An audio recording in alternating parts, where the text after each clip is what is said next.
ប្រាសាទតាព្រំទន្លេបាទីមានទីតាំងស្ថិតនៅភាគខាងត្បូងនៃប្រទេសកម្ពុជាដែលមានចម្ងាយប្រមាណជា34គីឡូម៉ែត្រពីរាជធានីភ្នំពេញបើយើងធ្វើដំណើរទៅតាមផ្លូវជាតិលេខ2ដោយធ្វើដំណើរប្រមាណជា30នាទីហើយប្រាសាទនេះស្ថិតនៅក្នុងភូមិថ្នល់តសិនឃុំក្រាំងធ្នង់ស្រុកបាទីខេត្តតាកែវ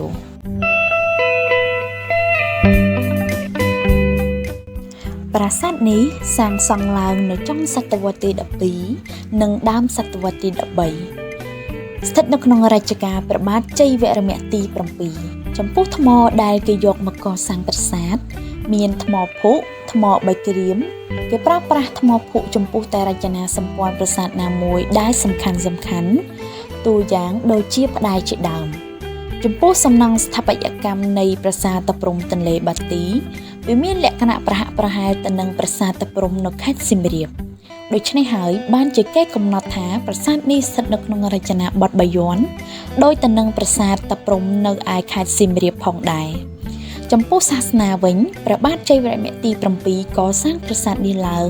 ដើម្បីឧទ្ទិសដល់ព្រះលោកេស្វរៈនិងធ្វើជាអារាមសម្រាប់ព្រះសង្ឃម្យ៉ាងវិញទៀតប្រាសាទនេះជាអារាមនិងជាបូជនីយដ្ឋានផងដែរ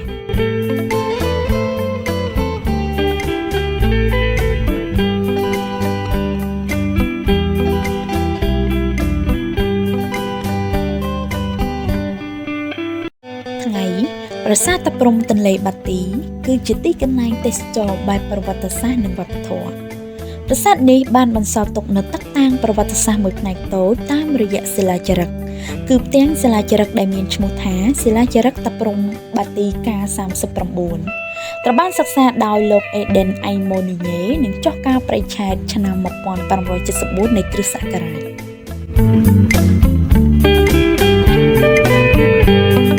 សិលាចារឹកនេះមានអក្សរ23បន្ទាត់ដែលមានលក្ខណៈជាសសរជ្រាកចារលើផ្ទាំងសិលាស្ដំហើយសពថ្ងៃនេះបានបែកជាពីរចំណែកចំពោះអត្ថន័យនៅក្នុងសិលាចារឹកនេះវិញបានបង្ហាញឲ្យយើងដឹងពីការធ្វើបុណ្យការធ្វើសច្ចាប្រណិធានដោយបង្ហាញពីស័ក្តិសិទ្ធិរបស់មន្ត្រីម្នាក់ឈ្មោះខុនទិព្វសេនាស័យនិងគ្រួសារនិងការធ្វើអំណោយរបស់គាត់ចំពោះព្រះវិហារវត្ថុសត្វនិងការដាក់បណ្ដាសាលើមនុស្សណាដែលហ៊ានធ្វើខុសពីកុសលកម្មដែលបានកសាងឡើងជាមួយគ្នានេះផងដែរសម្រាប់អត្ថន័យជាប្រវត្តិសាស្ត្រអ្នកសិក្សាទទួលបានគឺការគោរពព្រះពុទ្ធសាសនាមហាយានដោយក្នុងសិលាចារឹកនេះបានបង្ហាញថាមានការកសាងព្រះពុទ្ធរូបមានការសូត្រអភិធម្មជាដើម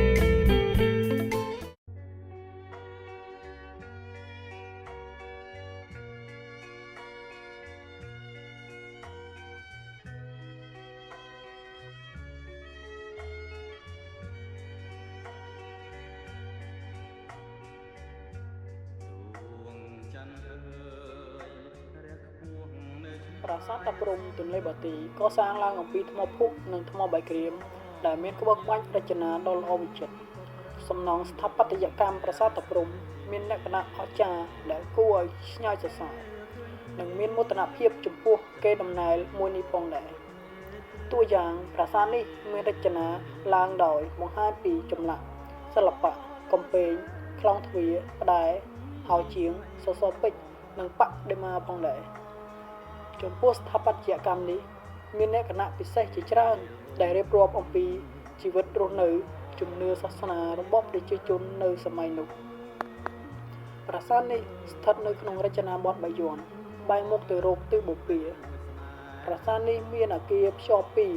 ព្រមទាំងមានរបងជញ្ជាំងថែវដែលមានទ្វារចូលរាងជាប្រាសាទបូជនីយដ្ឋាននេះមានរបងខាងក្រៅមួយជាន់ធ្វើអំពីថ្មបាយក្រៀមតួប្រាសាទសាងសង់ឡើងអំពីថ្មភក់មានទ្វារចូលចំនួន4ទ្វារនីមួយៗមានសង់លយទៅមុខជារានហាលទ្វារចូលសំខាន់ជាងគេគឺទ្វារខាងកើតដូច្នេះរានហាលនៅទីនេះមានទំហំធំជាងគេតួប្រាសាទកណ្ដាលសាងសង់ភ្ជាប់ទៅនឹងរបងដែលមានដំបូលពីលើនិងមានរានហាលខាងលិច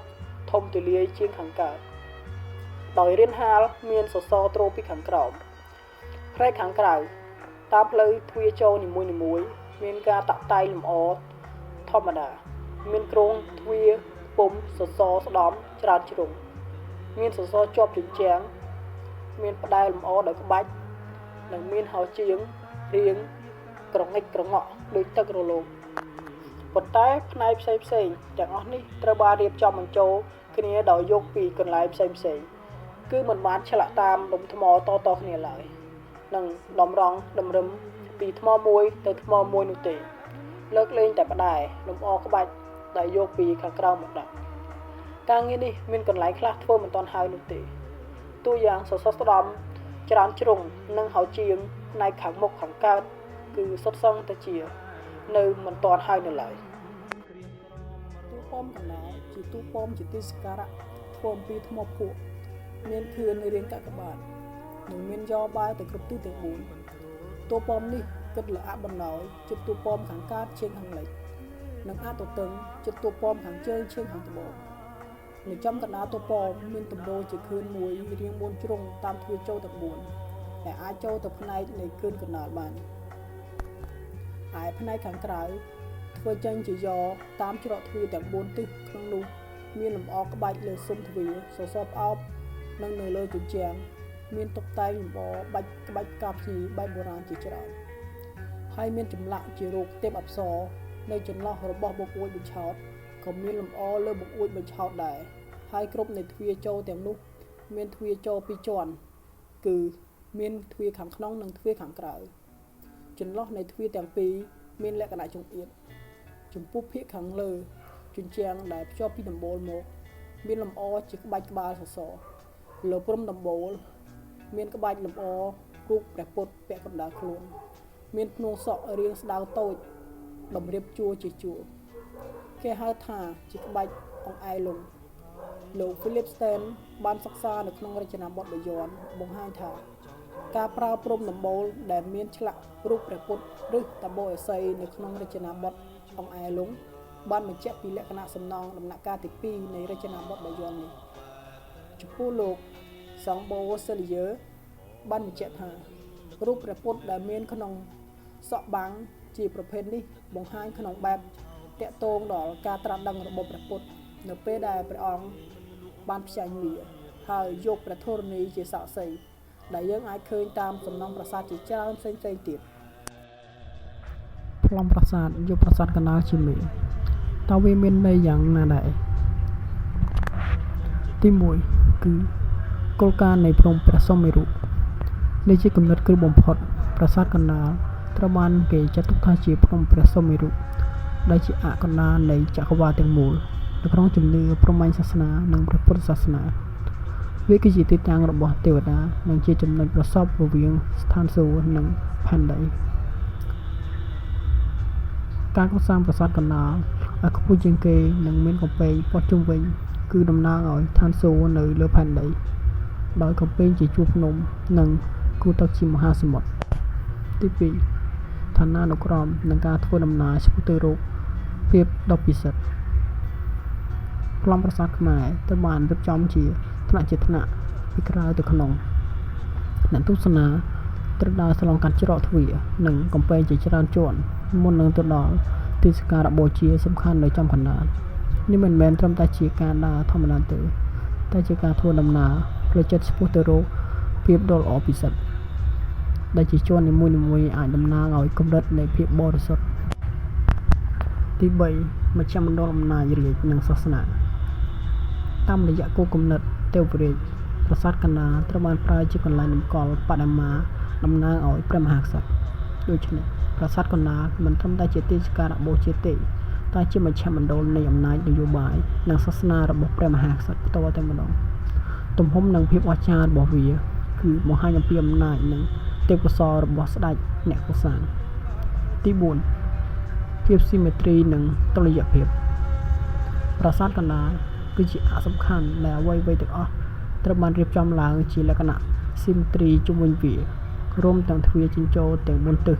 ថែវនឹងកំពែងផងដែរភាពស៊ីមេទ្រីនេះមិនមែនត្រឹមតែស្រស់ស្អាតទេតែវាតំណាងឲ្យសណ្ដាប់ធ្នាប់និងតុល្យភាពនៃចក្រវាឡទាំងមូលឧទាហរណ៍ជាក់ស្ដែងគឺប្រាសាទអង្គរវត្តដែលមានទូប៉មកណ្ដាលទាំង5តំណាងឲ្យភ្នំព្រះសុមេរុក្រៅពីនេះ ប្រាសាទបាយ័ននិងប្រាសាទភ្នំផ្សេងៗក៏សុទ្ធតែយកកម្ពស់ប្រាសាទកណ្ដាលជាបេះដូងផងដែរគ្រឿងលម្អស្ថាបត្យកម្មចម្លាក់ទាំងនោះជាសមាសធាតុសមបានមកពីថ្មភក់ពណ៌ផ្កាឈូកនិងពណ៌ប្រផេះឃើញប្រើលើសំណង់ស្ថាបត្យកម្មរបស់ខ្មែរនាសម័យកាលបុរាណផ្នែកលម្អស្ថាបត្យកម្មនៅប្រាសាទតាព្រហ្មទន្លេបាទីមានលម្អលើហោជាងផ្តែរសសរពេជ្រសសរផ្អោបស៊ុំបង្អួចនិងទ្វារបញ្ឆោតផងដែរនៅទីនេះផ្តែរខ្លះសសរពេជ្រនិងចម្លាក់ផ្សេងៗរបស់ប្រាសាទត្រូវបានដាក់តម្រៀបជាជួរនៅផ្លូវចូលទៅកាន់ប្រាសាទនិងដាក់នៅកន្លែងផ្សេងៗទៀតក៏មានដែរនៅប្រាសាទតាព្រហ្មទន្លេបាទីមានចម្លាក់ជាច្រើនដែលមានក្បូរក្បាច់រចនាដ៏ល្អវិចិត្រដែលចម្លាក់នៅក្នុងប្រាសាទនេះមាន3ប្រភេទគឺចម្លាក់លិបលាននិងលោតចំពោះចម្លាក់លិបគឺជាក្បាច់ដែលគេឆ្លាក់នៅផ្ទៃថ្មលូកចូលទៅក្នុងផ្ទៃនៃថ្មមើលទៅមិនសូវឃើញខ្ពស់ឬផុសចេញពីផ្ទៃថ្មខ្លាំងទេចំណែកចម្លាក់លៀនវិញគឺជាក្បាច់ដែលគេឆ្លាក់លៀនចេញខ្ពស់ពីផ្ទៃថ្មព្រោះគេដាប់សាច់ថ្មឲ្យជ្រៅមើលទៅរូបចម្លាក់ហាក់ដូចជាផុសចេញពីផ្ទៃថ្មតែម្ដងគេធ្វើរូបចម្លាក់លៀននៅតាមផ្តែរសសរពេជ្រនិងជញ្ជាំងដូចជារូបទេពអប្សរានៃប្រាសាទនេះរីឯចម្លាក់លោតគេឆ្លាក់រូបសត្វមនុស្សបដិមាសិវលិង្គពុំមាននៅលើជញ្ជាំងទេគឺនៅដាច់ពីជញ្ជាំងប៉ុន្តែបែរជាប់នឹងជញ្ជាំងដោយទម្រព្រោះខ្លាចរលំបន្តមកទៀតគេឆ្លាក់ជារូបបដិមាដាច់តែម្ដងចម្លាក់ទាំងនេះបានធ្វើឲ្យប្រាសាទនេះកាន់តែមានសោភ័ណភាពស្រស់ស្អាតជាទីគួរចាប់ចិត្តចាប់អារម្មណ៍ជាក់ស្ដែងចម្លាក់នៅក្នុងប្រាសាទមានយ៉ាងច្រើនស្កេះស្កាស់ដូចជាទេពអប្សរបដិមាកាភីជាច្រើនសម្រាប់តុបតែងលម្អប្រាសាទនេះចម្លាក់ជាផ្នែកមួយដែលបង្ហាញថាប្រាសាទកសាងនៅក្នុងសម័យឬរាជនៅក្នុងរាជអង្គណាដែលចម្លាក់ទាំងនេះមានតួនាទីយ៉ាងសំខាន់ដែលជាផ្នែកដែលគួរឲ្យទាក់ទាញនិងជាប្រវត្តិនៃការកសាងប្រាសាទផងដែរចម្លាក់ទាំងនេះជាកេរដំណែលដ៏មានតម្លៃដែលបន្សល់ទុកសម្រាប់មនុស្សជាតិជាក់ស្ដែងនៅក្នុងតួប៉មប្រាសាទមានចម្លាក់ជាច្រើនជាសិល្បៈនៅក្នុងការតុបតែងបុកពាក់របស់ខ្មែរនៅសម័យកាលបុរាណនៅទីនេះមានបដិមាគ្រប់បូជាជាច្រើនដូចជាព្រះអង្គកងចក្រនិងព្រះអង្គកងជុំជាដើមគួរសោកស្ដាយនៅកុបរកើតព្រះកេររបស់ព្រះអង្គកងជុំត្រូវបានគេលួចបាត់នៅឆ្នាំ2008និង2009ចូលមកដល់ទូពំកណ្ដាលយើងនឹងឃើញព្រះសមណគោតមព្រះភក្ត្រញញឹមហើយនៅខាងក្នុងទៀតគឺព្រះអង្គសមុនរាជដែលជាបដិមាធំជាងគេបង្ហាញកាយវិការប្រុសសត្វរូបនៅគុំព្រះអង្គត្បូងមានព្រះអង្គទេពប្រណមចំណែកឯបដិមាលោកេស្វរៈដ៏សំខាន់ពីរគុំព្រះខាងជើងត្រូវបានយកទៅរំគាល់នៅសារមន្ទីរជាតិភ្នំពេញឆ្នាំ1999ដំបូងយើងមកមើលព្រះភ័ក្ត្ររបស់បដិមាខុសពីបដិមាព្រហ្មញ្ញសាសនានៅក្នុងរចនាបថមុនដែលច្រើនតែមានទឹកមុខមាំជ្រុងហើយភ្នែកសម្លឹងត្រង់បង្ហាញអំពីអំណាចតែបដិមាក្នុងរចនាបថបាយ័នវិញគឺមានទឹកមុខញញឹមប្រកបដោយភាពស្ងប់ស្ងៀមនិងមេត្តាធម៌ទឹកមុខញញឹមនេះត្រូវបានគេស្គាល់ជាស្នាមញញឹមបាយ័នដែលមើលចុះក្រោមហាក់ដូចជាកំពុងសម្លឹងមើលសត្វលោកដ៏ក្តីអាណិតអាសូរនេះឆ្លុះបញ្ចាំងពីឥទ្ធិពលនៃព្រះពុទ្ធសាសនាមហាយានដែលជាសាសនារដ្ឋនៅពេលនោះបន្ទាប់មកងាកមកមើលសមាមាត្រនៃរូបកាយវិញលក្ខណៈពិសេសមួយទៀតគឺថាបដិមានៅក្នុងរចនាបថបាយ័ននេះគឺមានផ្នែកខាងក្រោមចាប់ពីចុកចុះក្រោមធំជាងផ្នែកខាងលើនេះធ្វើឲ្យរូបបដិមាមើលទៅមានភាពរឹងមាំនិងលំនឹងល្អសម្លៀកបំពាក់ឬសម្ពុតវិញក៏មានការវិវត្តគួរឲ្យចាប់អារម្មណ៍ផងដែរចំណែកការស៊ីលិសម្ពុតខើចឬខ្លីដល់ក្បាច់ជង្គង់ដូចរចនាបថមុនបដិមាក្នុងរចនាបថបាយ័នស្លៀកសម្ពុតត្រឹមភ្លៅទៅវិញហើយអ្វីដែលពិសេសនោះគឺលែងមានថ្នាក់សម្ពុតបែបការផលិតដូចមុនទៀតហើយផ្ទុយទៅវិញយើងឃើញមានលំដាប់លំនាំជាសម្ពុតកន្ទុយត្រី1ឬ2ជាន់ ដែលមើលទៅមានភាពទន់ភ្លន់និងរលាស់ជាងចំណែកឯខ្សែក្រវ៉ាត់លម្អវិញនៅតែមានទំហំធំស្តៀងគ្នានឹងខ្សែក្រវ៉ាត់នៅក្នុងរចនាបថសម័យអង្គរដូចគ្នាចុងក្រោយយើងងាកមកមើលក្បាលឬមុខរបស់បដិមាវិញក្បាលក្នុងរចនាបថនេះមានក្បាច់ល្អិតៗនិងតូចៗដែលខុសពីលំនាំក្បាំងពីមុនដែលអាចមានលក្ខណៈធំឬសាមញ្ញជាងដូច្នេះយើងឃើញថាបដិមាក្នុងរចនាបថបាយ័នគឺពិតជាមានលក្ខណៈប្លែកនិងសម្បូរបែបដែលឆ្លុះបញ្ចាំងពីការវិវត្តនៃសិល្បៈខ្មែរក្រោមឥទ្ធិពលនៃជំនឿសាសនាការផ្លាស់ប្ដូរទាំងនេះបានធ្វើឲ្យសិល្បៈបដិមាខ្មែរមានភាពរស់រវើកនិងស៊ីជម្រៅដែលនៅតែធ្វើឲ្យយើងភ្ញាក់ផ្អើលរហូតមកដល់សព្វថ្ងៃនេះនៅក្នុងបរិវេណនៃកំពែងទី1អបសងខាងផ្លូវចូលទៅកាន់ទូពំកណ្ដាលមានហោត្រៃឬបណ្ណាល័យចំនួន2ដែលសង់បែរមុខបែរច្រាស់ទៅរកទូពំកណ្ដាលហោត្រៃឬបណ្ណាល័យនៅប្រាសាទតាព្រំទន្លេបាទីនេះធ្វើអំពីថ្មបាយក្រៀមមានរាងចតុកោណកែងបែរមុខទៅទិសខាងលិចសង់ក្បែរនឹងកំពែងទី1ហើយអក្សរនឹងទូពំកណ្ដាលហើយទ្វារចូលនៃបណ្ណាល័យទាំងពីរមានលម្អជាក្បាច់ផ្ដែនិងសសរពេជ្រមានប្រើថ្មភក់នៅលើធ្នឹមទ្វារនៃច្រកចូលខាងមុខមានហោជាងលម្អជារូបព្រះពុទ្ធទ្រង់ភ្នែនក្នុងនោះផ្ដែមានលម្អជាក្បាច់រូបទេពមានដៃ4មានបង្ហាញពីក្បាច់លម្អរបស់ដងធ្នូហើយសសរពេជ្រមានលម្អក្បាច់យ៉ាងញឹកនៅបណ្ណាល័យខាងជើងគឺយើងអាចដើរចូលបានប៉ុន្តែរៀងងងឹតបន្តិចនៅខាងក្រៅភាគខាងក្រោយរបស់ហោត្រៃមានចម្លាក់លើជញ្ជាំងជារាងទ្វារបញ្ឆោតហោត្រៃខាងជើងមានលក្ខណៈនៅល្អច្រើនជាងហោត្រៃខាងត្បូងហើយដោយសារបណ្ណាល័យខាងត្បូងដំបូលថ្មបាយក្រៀមខាងលើមួយចំនួនបានបាក់ធ្លាក់មកគោនៅខាងក្នុងធ្វើឲ្យយើងមិនអាចដើរចូលបាននោះទេនៅច្រកខាងមុខបណ្ណាល័យទាំងពីរផ្ដែនិងសសរពេជ្រពុំសូវមានការខូចខាតប៉ុន្មានទេព្រោះអាចមើលបានពីក្បាច់ផ្ដែទាំងនោះចំពោះកំពែងនិងក្លោងទ្វារប្រាសាទតាព្រំនៅទន្លេបាទីមានកំពែងព័ទ្ធជុំវិញ2ជាន់កំពែងទាំងពីរធ្វើអំពីថ្មបាយក្រៀមដែលកំពែងនេះមានរូបរាងជាប្រាសាទកំពែងទី2មានក្លោងទ្វារចំនួន2គឺក្លោងទ្វារខាងកើតនិងខាងលិចតែក្លោងទ្វារផ្នែកខាងកើតដួលរលំស្ទើរតែទាំងអស់ចំណែកក្លោងទ្វារផ្នែកខាងលិចមានភាពល្អប្រសើរជាងផ្នែកខាងកើតកំពែងទី2នេះមានរាងចតុកោណកែងមានប្រវែង140ម៉ែត្រក៏សាងឡើងជាជញ្ជាំងការពាររីឯកំពែងទី1រាងចតុកោណកែងមានបណ្ដោយប្រវែង42ម៉ែត្រនិងទទឹង34ម៉ែត្រធ្វើពីថ្មបាយក្រៀមមានក្លោងទ្វារចូល4បង្ហាញនៃអ័ក្សកំពែងទី1ដែលបង្កើតបានជាប្លង់កាកបាទចំពោះកំពែងទី1នេះដែលកសាងជារូបប្រាសាទធ្វើអំពីថ្មបាយក្រៀមចំពោះទ្វារខាងក្នុងនៃតួប៉មកណ្ដាលក្លោងទ្វារចូលអ័ក្សខាងលិចតបភ្ជាប់ទៅនឹងថែវរបស់កំពែងទី1គប់រៈខាងលិចថែវរបស់កំពែងទី1មានក្លោងទ្វារចូលធំមួយដែលតបភ្ជាប់នឹងតួប៉បណ្ណាធ្វើពីថ្មភក់ទ្វារខាងជើងនិងខាងត្បូងបិទជិតនៅអមសងខាងទ្វារមានទ្វារតូចចំនួន2នៅក្លោងទ្វារចូលខាងកើតនៃកំពែងទី1មានក្លោងទ្វារចូលធំមួយនិងអមសងខាងមានទ្វារតូចចំនួន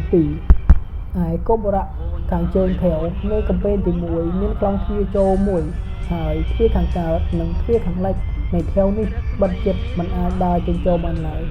ហើយថ្មដំបូលបានធ្លាក់គោចូលក្នុងកំពែងថែវចំណែកឯគប់រៈខាងត្បូងថែវនៃកំពែងទី1គឺមានក្លោងទ្វារចូលធំមួយតែទ្វារខាងកើតយើងអាចដើរចូលទៅបាន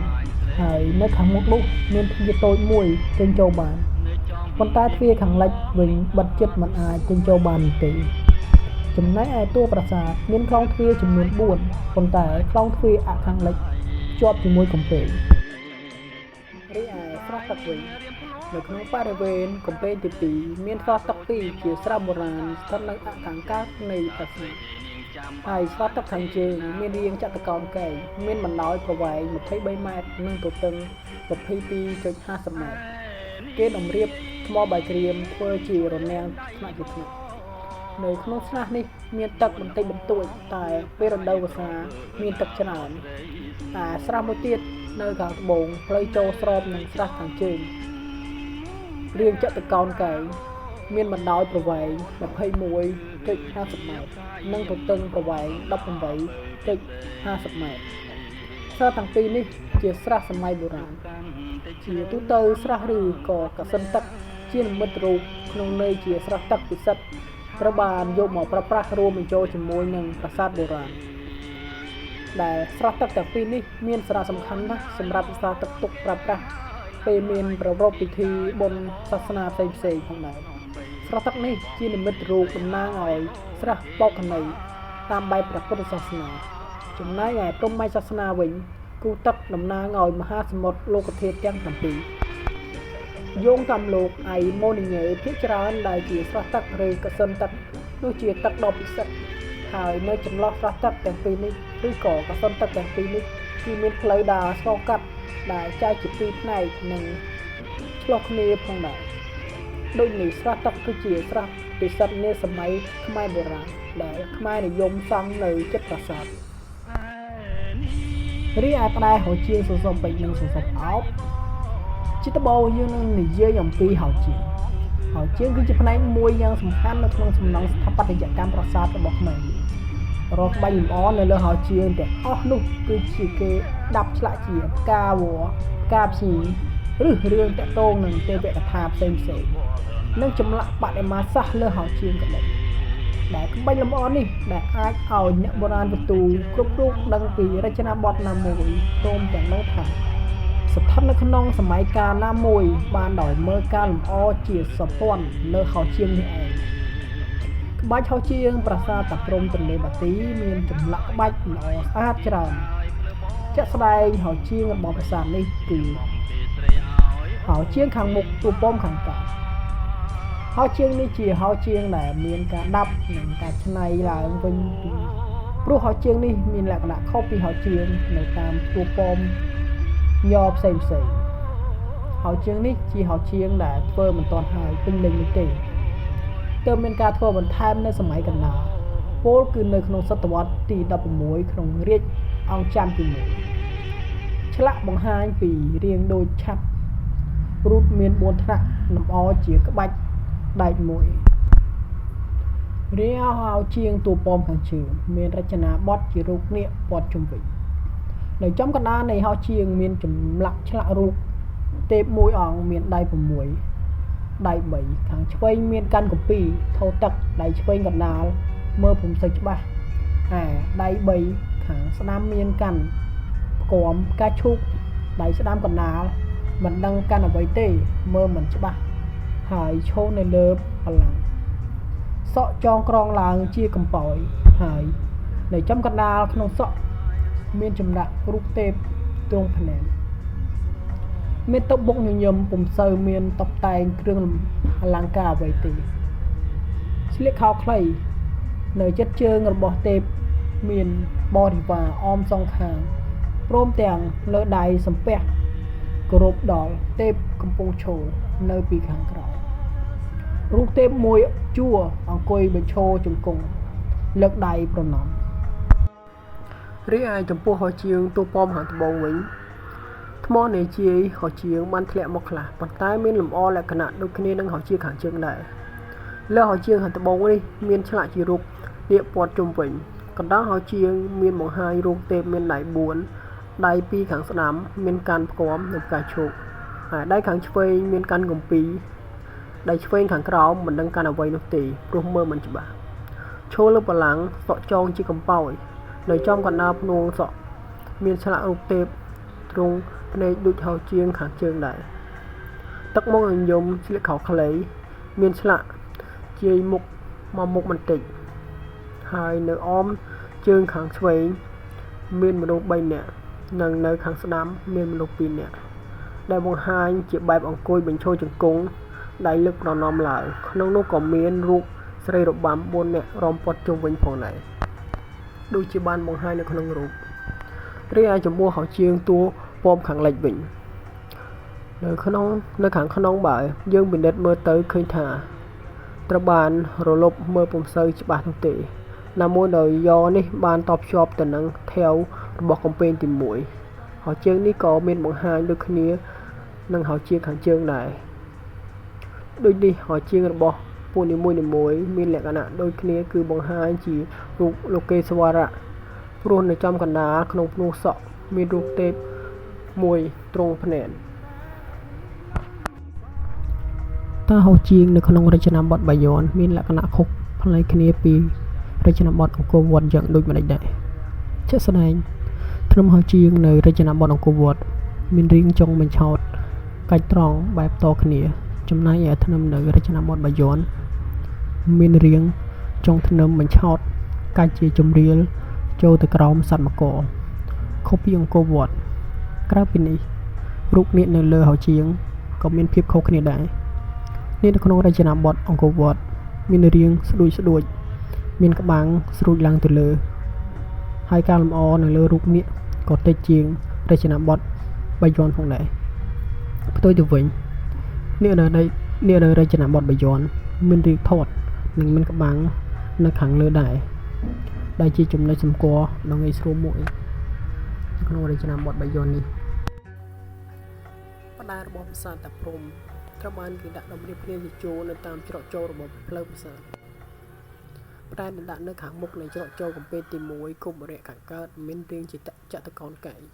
មានប្រវែង 2.20 ម៉ែត្រនិងកម្ពស់65សង់ទីម៉ែត្រប្រជាជនបានយកមកតម្រៀបគ្នាជាជួរនៅមុខប្រាសាទច្រកចូលគុំរៈរបស់កំពែងទី1ផ្នែកខាងជើងផ្ដាល់មានលម្អជារឿងទេវកថាក្នុងឈុតរឿងកុសមុទ្រទឹកដោះតាមការសិក្សារឿងទេវកថាបែបព្រហ្មញ្ញសាសនាគឺរឿងកុសមុទ្រទឹកដោះកើតឡើងដោយសារតែចំនួនរវាងពួកទេវតានិងអសុរៈមិនអាចបញ្ចប់បានទើបព្រះនរាយណ៍ស្នើឲ្យក្រុមទាំងពីរធ្វើការ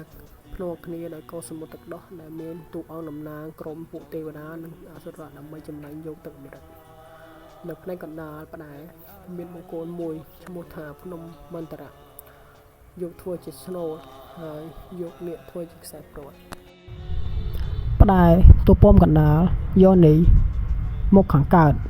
មានបង្ហាញពីចម្លាក់ព្រះពុទ្ធចូលព្រះនិព្វានហើយនៅអមសងខាងបង្ហាញផងដែរជារូបព្រះសង្ឃពីរអង្គការទុកអង្គុយយំនៅពេលដែលព្រះពុទ្ធចូលព្រះនិព្វានផ្តែរនៃតួប៉មយកខាងជើងនិងខាងត្បូងផ្តែរដូចគ្នាមានបង្ហាញពីរូបព្រះពុទ្ធធ្វើសមាធិមានរូបព្រះកាលខំទាញដងធ្នូមានការវិវត្តព្រោះបង្ហាញជារាងកង់ហើយ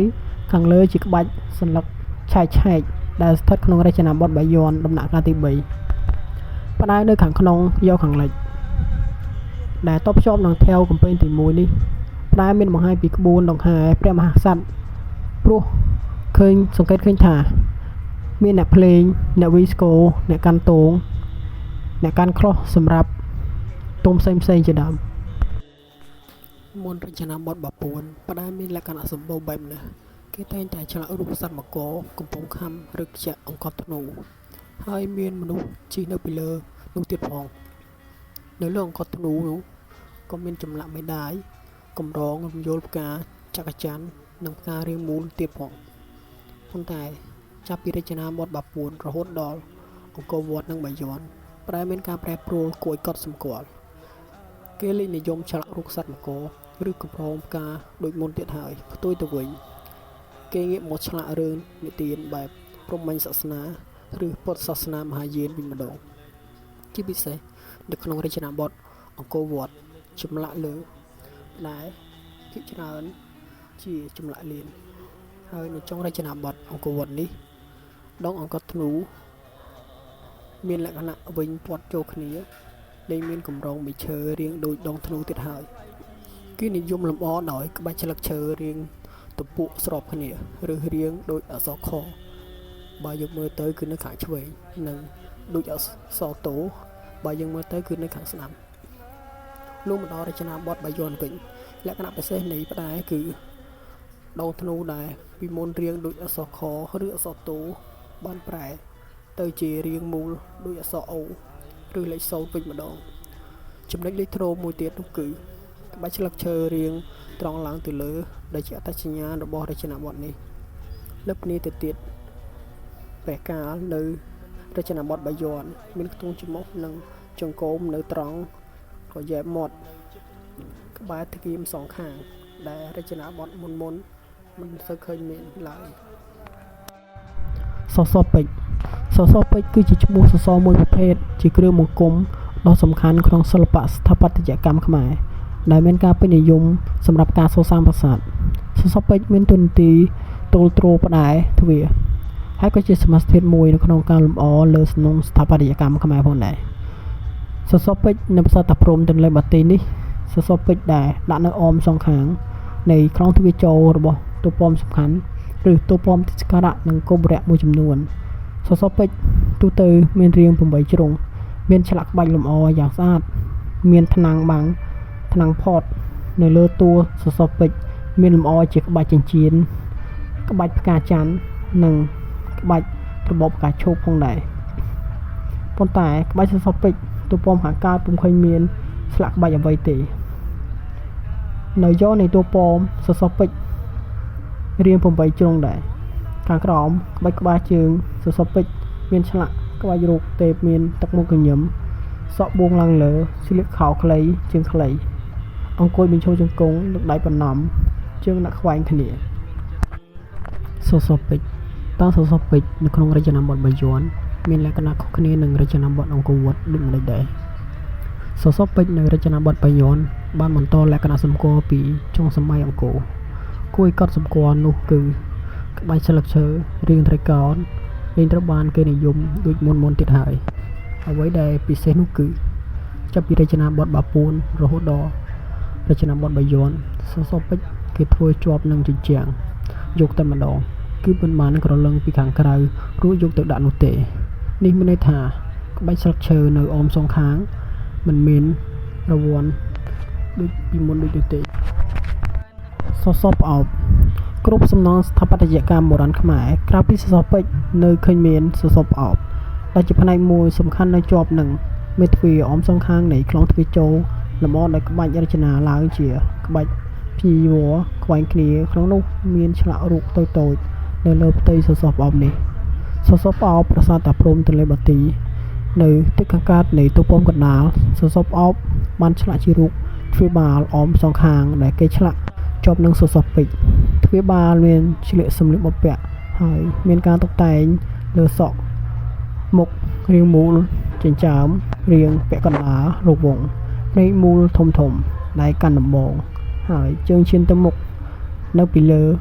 ចម្លាក់ទ្វារបាលមានឆ្លាក់ក្បាច់ជារូបចេតិយរូបរាងនៃទ្វារបាលនេះមិនសូវស្អាតប៉ុន្មានទេ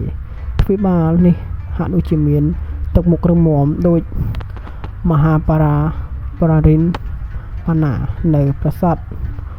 វត្តនគរ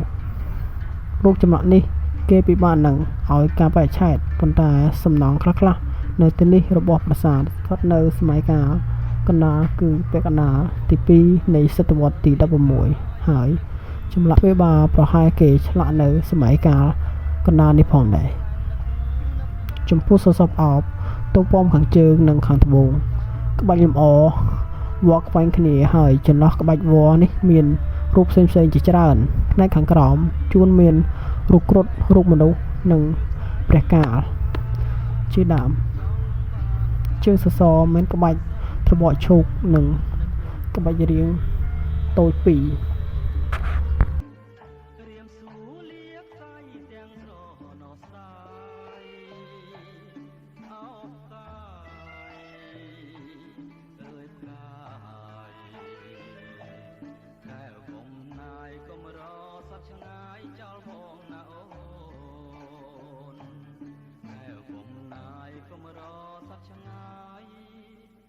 ចោលប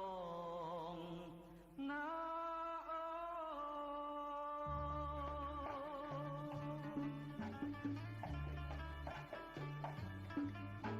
នាពេលបច្ចុប្បន្ននេះប្រាសាទទាំងមូលមានលក្ខណៈស្រស់ស្អាតដែលបានទាក់ទាញទាំងភ្ញៀវជាតិនិងអន្តរជាតិមកទស្សនាប្រាសាទនេះប្រាសាទតាព្រហ្មទន្លេបាទីនេះគឺបានបង្ហាញពីស្ថាបត្យកម្មដ៏អស្ចារ្យរបស់បុព្វបុរសខ្មែរប្រាសាទនេះក៏មានចម្លាក់ដ៏វិចិត្រដែលជាគ្រឿងតុបតែងលម្អប្រាសាទឲ្យកាន់តែស្រស់ស្អាតនិងមានភាពទាក់ទាញបន្ថែមពីនេះទៅទៀតប្រាសាទក៏មានបន្សល់ទុកនៅផ្តែរហោជាងហោត្រៃបដិមា